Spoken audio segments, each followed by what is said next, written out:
Hello everyone, this is Yumi Gaming logging in and the game is Infinite Lagrange. So we have reached the end of beta and we have got like max buildings, the best battle cruisers, the best cruisers, all the best frigates and a lot of stuff right now. And it was a really fun beta. We had a lot of PvP going on and we thoroughly enjoyed capping the cities. So in this video, I will be covering all the maximum building, like the maximum building levels one can achieve and what will they get out of it. So I so the maximum metal I can have right now is more than 100 million. Then I can house more than 3.2 million crystal and 3.5 million deuterium. And the maximum action points one can have at one go is 3200 with a maximum production rate of 420, and the rate of speed ups do not increase, and the maximum you can have at one go is 210. There is apparently no restriction on having UE coin, and you can have as many of them as you want. We can have a maximum of 25 operations, and we can have as many fleets as we want. Our union, Crimson Corps, had a good number of cities under its belt. Like we had around 45% occupancy at one point of time, and I will say around 48%, I guess. So we almost conquered half of the galaxy we were in, and it was a pretty amazing feat, and we just enjoyed it.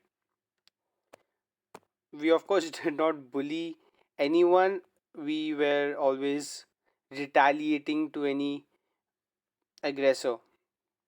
Well, heading off to the base, let's go into the construction and look at all the buildings there.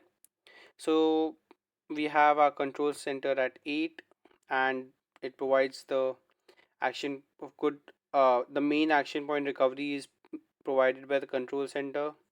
Then it provides a whooping 15 operations and a 400,000 maximum hit points.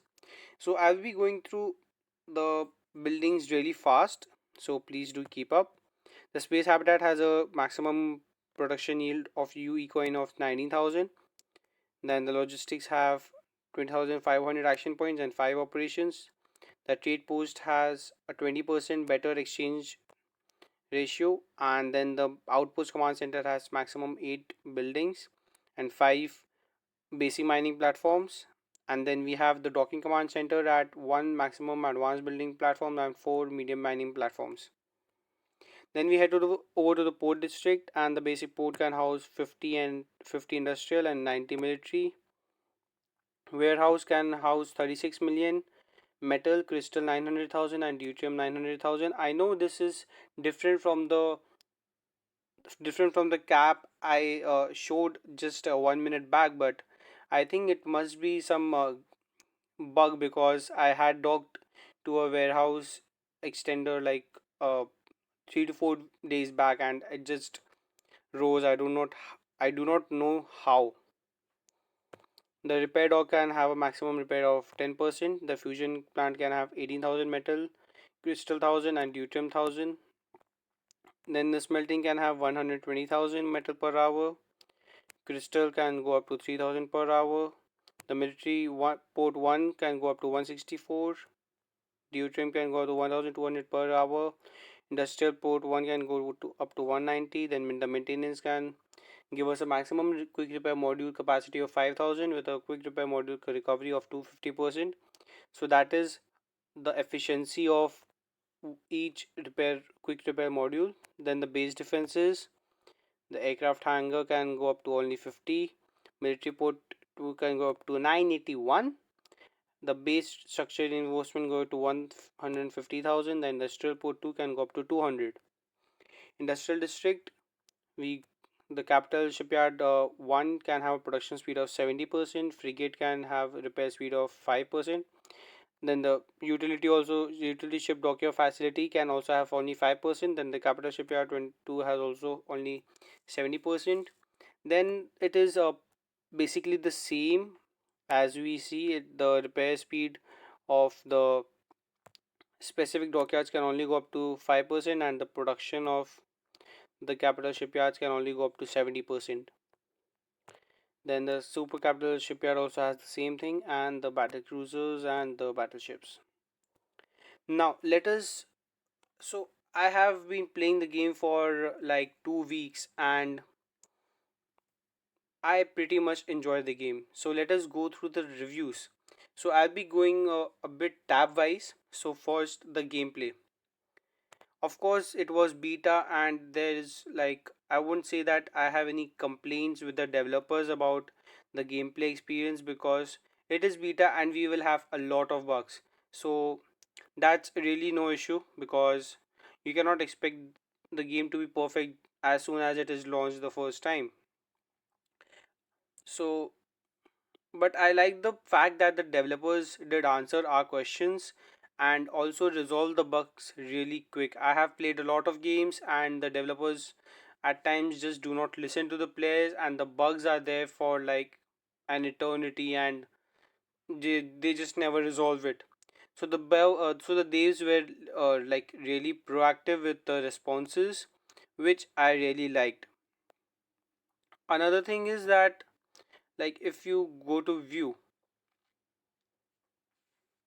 and when you look around, you have like the proper, you can see the bases near you, and like you have a proper experience, because it's not that it's a the picture you see around you is the same, is just the same. Like if you pass an asteroid belt in here, asteroid belt are like mines in here, so you can see your fleet passing through mines. It is not that they just pass through a empty dark space with like no graphics. So yeah, the game is optimized to keep changing, and the pictures that they show are dynamic according to the surroundings. I think that is a really good thing, because some developers just do not care much and just have a copy paste job for any fleet moving anywhere. Graphics. I think the graphics are pretty awesome for alpha, for a closed beta stage. They are like really cool. So if we go to the blueprint section and just look at this ship out here, then and when we click on any of its function, you can literally see what part of that function is there, and what its uses are, and many other stuff. Then if you click on this, you can see what are the pulse energy missiles, where it is equipped, and how does it look. So I think it is a pretty smooth and nice graphic experience. Of course, the basis of comparison for me right now is that I have played a lot of games, and I am comparing the beta test to my previous experiences while playing that, and I think that it's pretty cool. Then the battle. So it's a war game, and one of the factor about war game is how do the battles play out, and how are the battles fun, and are the battles engaging. So I think the battles are, I will rate the battles like 7 out of 10, because end of the day they are just numbers and there's no particular strategy involved in it. So yeah, of course the strategy can evolve with time on how the fleet compositions are there, and getting information about the enemy fleets and various stuff like that. But still, end of the day, it boils down to a lot of maths. I do not know how the developers can improvise on here, because okay, I'm not getting any ideas right now, but If there is a more strategic aspect to the battles, it would be more fun. And that is just my opinion. I do not exactly know how the developers can do it, but I think they are really creative and they can figure out some way by which the battles can be more fun and more engaging, and we can have at least a more information on the battles. So I think that will be a good upgrade to the game. Then let's talk about the user interface. The user interface when I just started the game was like, okay, that is really hard. And like we have two views, the base view and the map view. So I had to spend a bit of time getting used to it, because sometimes I'm looking at the map view and trying to find the stuff I need, and okay, I realize that, oh, it's in the base view. So the user interface at the starting was pretty tough, but of course we got slowly accustomed to it and knew where things were. But of course, I think there's room for a lot of potential improvement in the user interface, because we need to have the chat option even in base view as well as the map view. Then we need to know our resources in both the views. So the developers have said that they will be implementing some of the changes and having better user interface in the upcoming version. So let us see how it plays out. However, one of the best part of the user interface for me was the mail system. Like, it has a really good looking mail system and it is easy to use. Like, it got a chat format so that people can access it and use it easily. Then the report system, it is like compact, precise, and you can, get to know all the reports and battles that are happening, and you can sort it out easily. And then of course the forum.